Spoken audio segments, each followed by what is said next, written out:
Donald Trump के administration ने इमरान खान के सपोर्ट में ट्वीट डाल दिए है। अब जब ट्रंप वापस पावर में आएंगे, उनका 2.0 शुरू होगा, तो ट्रंप पाकिस्तान के ऊपर इतना प्रेशर डाल पाएंगे कि पाकिस्तान को सच में इमरान खान को रिलीज करना पड़े। ट्रंप जो है फोन उठा के और पाकिस्तान की हुकूमत को और उसकी एस्टेब्लिशमेंट को जो है ना धमकी देने वाला है। ट्रंप इंतजामिया है, उसने बाकायदा और बराह रास्त तरीके से पाकिस्तान का जो IMF प्रोग्राम है उसको बंद करने की, उसकी नजरसानी करने की जो है वो धमकी दे दी है। ना सिर्फ ये कि पाकिस्तान का IMF प्रोग्राम, बल्कि पाकिस्तान को जो इमदाद दी जाती है उसके ऊपर भी नजरसानी करने की जो है वो बात कर दी गई। पाकिस्तान कहता है कि हम जंगजू कौम हैं।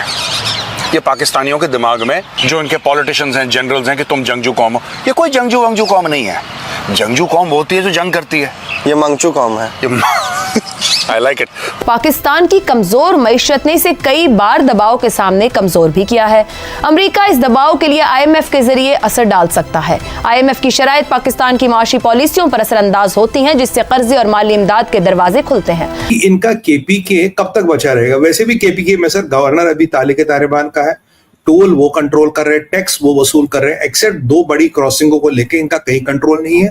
इनके लोगों को तो हेलीकॉप्टर में खाना दिया जा रहा है। बाकायदा जो नई अपकमिंग ट्रंप एडमिनिस्ट्रेशन है वो IMF को ये आंख दबा के आंख मार देगी और कहेगी कि पाकिस्तान का जनाब IMF प्रोग्राम बंद कर दें, जिसका मतलब ये है कि आने वाला वक्त जो है वो एक भूचाल लाने वाला है। दोस्तों, अमेरिका की तरफ से पाकिस्तान के खिलाफ एक बड़ा बम फट चुका है, आप सब जानते हैं। और कुछ ही दिनों में डोनाल्ड ट्रंप अमेरिका के प्रेसिडेंट बनने वाले हैं। और इतने में ही ट्रंप के एक एडवाइजर ने एक ट्वीट की है जिसमें उन्होंने कहा है कि अब समय आ चुका है जहां पर वापस से इमरान खान, जो पाकिस्तान के एक्स प्राइम मिनिस्टर है, उन्हें जेल से वापस बाहर लाने का और उन्हें वापस से पाकिस्तान का प्राइम मिनिस्टर बनाने का।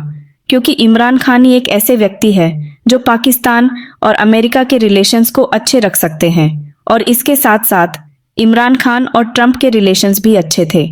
दोस्तों, इस स्टेटमेंट से हमें साफ दिखाई देता है कि अमेरिका पाकिस्तान को अपनी कठपुतली की तरह नचाना चाहता है। जहां पर जब जो बाइडेन थे तब उन्हें इमरान खान पसंद नहीं थे, तो उन्होंने इमरान खान को प्राइम मिनिस्टर की गद्दी से हटवा दिया। लेकिन अब ट्रंप को इमरान खान पसंद है तो वापस से उन्हें जेल से बाहर निकाल करके प्राइम मिनिस्टर बनाना चाहते हैं। और इसके साथ साथ ट्रंप एडमिनिस्ट्रेशन के कुछ लोग ये भी कह रहे हैं कि पाकिस्तान की IMF के साथ जो लोन डील हुआ था उसे बंद कर देना चाहिए और पाकिस्तान को कोई भी पैसे नहीं देना चाहिए। पाकिस्तान की सियासी सूरत हाल के हवाले से एक अहम सवाल बहस का मौजू बना हुआ है। क्या ट्रंप इंतजामिया तहरीक इंसाफ के लिए निजात दहिंदा बन सकती है? सादा अल्फाज में, क्या ट्रंप साबिक वजीर आजम इमरान खान की रिहाई के लिए दबाव डाल सकते हैं? 2003 में अमरीकी ख्वाहिश के बावजूद पाकिस्तान ने इराक जंग में अपनी फौज नहीं भेजी। अफगानिस्तान में अमरीकी जंग के दौरान पाकिस्तान ने कई बार अपने इलाकों में अफगान तालिबान के खिलाफ ऑपरेशन के अमरीकी दबाव को मुस्तरद किया। इसी तरह डॉक्टर शकील अफरीदी को अमेरिका के हवाले न करना भी एक अहम मिसाल है। और ये तमाम हकायक अमेरिका के आला हुक्काम और दानिश्वर तबकात बहुत अच्छी तरह जानते हैं। तहम दूसरी तरफ बाज़ मामलात में अमेरिकी दबाव मुअस्सर साबित हुआ। मिसाल के तौर पर सदर क्लिंटन की कोशिशों से नवाज शरीफ को सजा से बचाना, 2007 में बेनजीर भुट्टो की वतन वापसी में भी अमरीकी असर और रसूख शामिल था। पाकिस्तान की कमजोर मईशत ने इसे कई बार दबाव के सामने कमजोर भी किया है। अमेरिका इस दबाव के लिए IMF के जरिए असर डाल सकता है। IMF की शराइत पाकिस्तान की माशी पॉलिसियों पर असरअंदाज होती हैं, जिससे कर्जे और माली इमदाद के दरवाजे खुलते हैं। अब इस सारे तनाजुर में मौजूदा सूरत हाल की बात करें तो नौमुंतखब सदर ट्रंप ने अभी तक इमरान खान के हवाले से कोई बयान नहीं दिया, बल्कि उनके एजेंडे में पाकिस्तान का जिक्र ही नहीं। उनकी तवज्जो मुल्की इस्लाहात, गैर कानूनी तारिकीन वतन और चीन के साथ तिजारती मामलात पर है। तहरीक इंसाफ की ओवरसीज पाकिस्तानी लॉबी अगर फाल रही तो क्या ट्रंप इंतजामिया में उन्हें किसी हद तक हिमायत मिल सकती है? तहरीक इंसाफ की इन कोशिशों का क्या असर होगा? क्या सदर ट्रंप की जानिब से इमरान के हक में कोई बयान आएगा? सबसे बढ़कर बानी PTI की हिमायत से अमरीकी मफादात कैसे जुड़ते हैं? क्या एक अहम पहलू चीन का भी हो सकता है? ट्रंप इंतजामिया मुमकिना तौर पर चीन मुखालिफ हिकमत अमली के तहत इक़दामात करेगी। अगर चीन को महदूद करने की कोशिशों में शिद्दत आई तो पाकिस्तान पर भी दबाव बढ़ सकता है। क्या इस दबाव के दौरान अमरीका इंसानी हुकूक की खिलाफ वर्जियों और सियासी कैदियों की रिहाई जैसे मुतालिबात कर सकता है?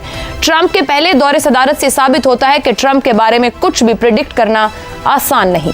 मगर यहां फिर सवाल यह होगा कि बानी पीटीआई को लेकर ट्रंप की किसी कोशिश पर अमेरिकी डीप स्टेट का मौकिफ भी क्या ट्रंप वाला ही होगा? आने वाली ट्रंप इंतजामिया जो है उसके साथ लड़ाई बहुत ज्यादा बढ़ जाती है तो कहीं पाकिस्तान की यह खदशा मौजूद था कि इमदाद बंद कर दी जाएगी, पाकिस्तान का IMF प्रोग्राम जो है उसको रोल बैक करने के हवाले से, वो बंद करने के हवाले से जो है मामला उस नहज पर जा सकता है। लेकिन अब इंतहाई परेशान कुन खबर वाशिंगटन DC अमेरिका के दारुल हुकूमत से आ रही है और वो खबर ये है कि अमेरिका ने बाकायदा जो नई ट्रंप इंतजामिया है उसने बाकायदा और बराह रास्त तरीके से पाकिस्तान का जो IMF प्रोग्राम है उसको बंद करने की, उसकी नज़रसानी करने की जो है वो धमकी दे दी है। ना सिर्फ ये कि पाकिस्तान का IMF प्रोग्राम बल्कि पाकिस्तान को जो इमदाद दी जाती है उसके ऊपर भी नज़रसानी करने की जो है वो बात कर दी गई है। और साथ ही पाकिस्तान के जो वाशिंगटन में सफ़ीर हैं एम्बेसडर रिजवान शेख, उनसे जवाब तलब कर लिया गया है। ये इस वक्त तक की मेरा ख्याल है कि सबसे तबाहकुन खबर है इस सारी एपिसोड में, जिसका आगाज़ जो है वो अगरचे 26 नवंबर को हो चुका था लेकिन पाकिस्तान में हुकूमत को ये रियलाइजेशन 15 दिसंबर को होना शुरू हुई कि ये लड़ाई जो है वो अब बढ़ रही है। लेकिन इस तमाम मामले में कुछ सफारती ब्लंडर्स किए गए हैं। एग्जैक्टली ये हुआ कैसे है, ये मामला इतनी जल्दी, जिसके हवाले से बहुत सारे लोगों का ये अंदाज़ा था कि अभी वक्त है हमारे पास, अभी मौजूदा हुकूमत जो है वो कोई सफारती चमत्कार करेगी, कोई ऐसा शुभदा दिखाएगी, कोई ऐसा मौजज़ा दिखाएगी कि ट्रंप इंतज़ामिया का दिल मौम हो जाएगा, उनका दिल तब्दील हो जाएगा, उनके जहन तब्दील हो जाएंगे मौजूदा हुकूमत के हवाले से, पाकिस्तान के हवाले से, और वो जो डिप्लोमेटिक आप अचीवमेंट पुल ऑफ करेंगे उसके नतीजे में मामला उस तरह नहीं बिगड़ेगा। या दूसरा चांस ये था कि जो अमेरिका की नई इंतज़ामिया कह रही है उस पर कुछ लो की पॉलिसी पर थोड़ा सा रिट्रीट किया जाए, मामले को जो है वो सुलह जो तरीके से पाकिस्तान की सियासी लड़ाई को ख़त्म किया जाए, तमाम फरीकैन जो हैं वो दो कदम पीछे हटे, इमरान खान के साथ जो है मुज़ाकरात की मेज़ पर बराह रास्त बैठकर कुछ उनके जो मुतालबात हैं उनको माना जाए, कुछ अपने मुतालबात मनवाए जाएं। लेकिन ये दोनों ऑप्शंस नहीं हुए। अंदाज़ा ये था कि 20 जनवरी से काम शुरू होगा लेकिन 25 और 26 दिसंबर की दरमियानी रात मेरा ख्याल है कि वो तूफ़ानी रात है जो इस तमाम एपिसोड को क्लाइमैक्स के ऊपर अब ले जाने का आगाज़ कर चुकी है।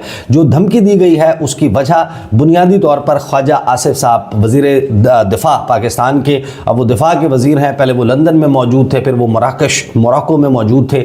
वहाँ पर जो उन्होंने बैठकर अपने ट्विटर का इस्तेमाल किया है, वहाँ पर बैठकर जो उन्होंने अपनी जो है वो गुफ्तगू की है मुख्तलिफ टॉक शोज़ पे, ख़ासतौर पर जो मोहम्मद मालिक साहब का प्रोग्राम है उसके हवाले से मैं तफसीलन बात कर चुका हूँ। कुछ दो उनके जो है वो सिर्फ याद दहानी के लिए छोटे छोटे क्लिप्स मैं इस वीडियो के एंड में सुनवा दूंगा कि किस किस्म की गुफ्तगू ख्वाजा आसिफ साहब कर रहे थे, जिसकी बुनियाद के ऊपर अब रिचर्ड ग्रेनल जो है उन्होंने बाकायदा जो कुछ किया है वो मैं आपको उसके अल्फाज सुनाऊंगा, दिखाऊंगा कि वो जो बात कर रहे हैं, ये सारा मामला शुरू कैसे हुआ।